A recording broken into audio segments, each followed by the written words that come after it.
Assalamualaikum warahmatullahi wabarakatuh. Nama saya Muhammad Rehan. Saya dari jurusan Ilmu Komunikasi dan Fakultas Ilmu Sosial Ilmu Politik.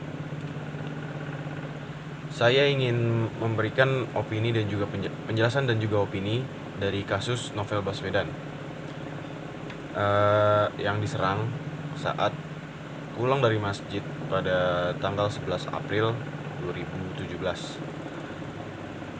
Yang di Novel Baswedan diserang oleh yang bernama akhirnya diungkap adalah Rahmat Karir dan Roni Bugis, yang juga dia adalah anggota polisi aktif yang dimana yang mengaku dendam atas perilaku dari Novel Baswedan. Penyerang ini adalah menuduh Novel sebagai pengkhianat. Tidak jelas menuduh sebagai pengkhianat atau apa. Yang jelas adalah yang dibawa masa lalunya, yaitu yang tentang burung walet, bisa juga tentang yang lain-lainnya deh. Novel Baswedan ini sudah beberapa kali memang diteror, mulai dari kasus Susilo sampai burung walet, dan yang terakhir adalah kasus ini, yaitu kasus penyiraman air keras dan juga pengakuan dari tersangka disiram dengan air aki. Itu menurut saya sangat tidak sangat tidak logis, karena air aki pun tidak mungkin akan melepuh jika disiram ke tanah. Maksudnya tanah yang jadi di TKP itu menunjukkan bahwa tanah tersebut menonjolkan bercak, yang sangat tidak mungkin kalau air aki itu disiram ke tanah akan seperti itu. Ya, lalu yang seperti kita ketahui, kasus ini sudah diselidiki selama 2,5 tahun dari awal penyerangan.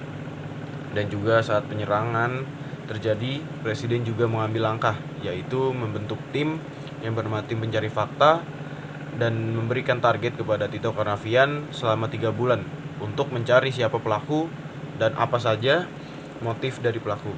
Dan ternyata selama 3 bulan itu Tito Karnavian alias dan tim-timnya tidak berhasil menemukan pelaku, dan juga intinya pelaku lah, tidak menemukan pelaku.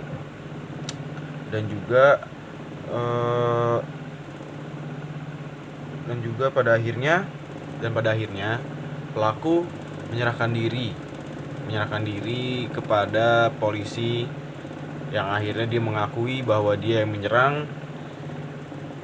Dan ya, sekarang akhirnya pelaku sudah tertangkap dan diberikan hukuman hanya 1 tahun. Lalu ke opini saya mengenai kasus Novel Baswedan ini adalah tidak adil ya. Tidak adil karena menurut logika saya, KPK tugasnya adalah menyelidiki masalah yang memang menjadi masalah negara kita, yaitu korupsi yang selalu merajalela di mana-mana, mulai dari yang pemerintah terendah sampai yang tertinggi.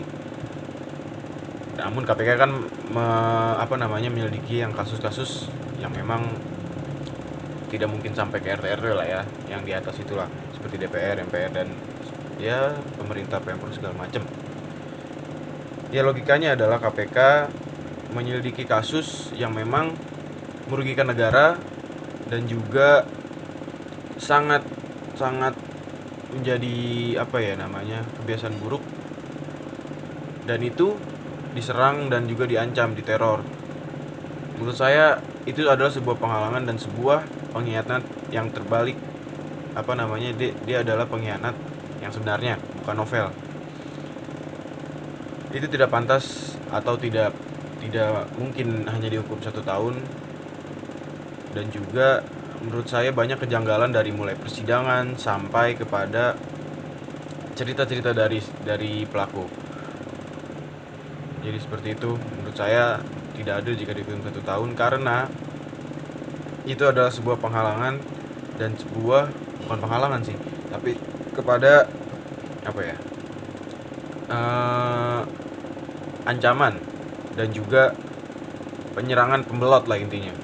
Dan juga yang saya kecewa adalah pelakunya seorang polisi yang dimana polisi adalah pelindung negara dan juga pelindung masyarakat, yang harusnya dia juga ikut menopang yang namanya kelanjutan dari hal-hal yang batil yang tidak perlu, yang memang tidak mestinya terjadi di negara kita, dan itu adalah sebuah keanehan menurut saya.